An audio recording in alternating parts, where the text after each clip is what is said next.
Longen, the new movie released on Bolaji's channel, is, I think, a movie that is a warning and perhaps an advice for women, and I guess it could also apply to men, that if you find yourself in a relationship that is unrequited, then you step back, especially if it leads to a lot of injury and hurt and pain.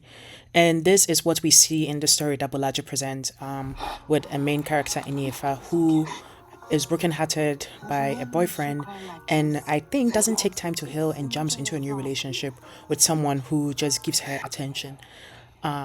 She falls in love with him, but he doesn't really love her. And for me, I think what I see is someone who perhaps wants the benefit of being in a relationship, but not a commitment. And so manipulate any effort to a point where she just takes advantage or perhaps lies to others just to benefit her boyfriend, until, something happens.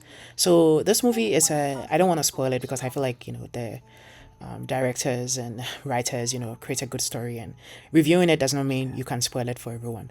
But this movie, I think, is a well done movie, and it's actually very relatable. And I'm sure a lot of women and men go through these things. Someone who's hopeful about a relationship, and someone who perhaps is still suffering from an injured heart and doesn't take time and goes into another relationship where they get manipulated. And the manipulation in this movie is actually quite interesting because I think the type of manipulation we see in this movie is actually realistic. Because I think more often than not, manipulations that we see in Nigerian movies are almost like so far fetched that they are not relatable. But I like these kinds of movies that are able to create stories that we can actually see that it's personable to us and can actually happen in real life. And that's what Bolaji is able to execute here. So, Bolaji, thank you. This is a well done movie.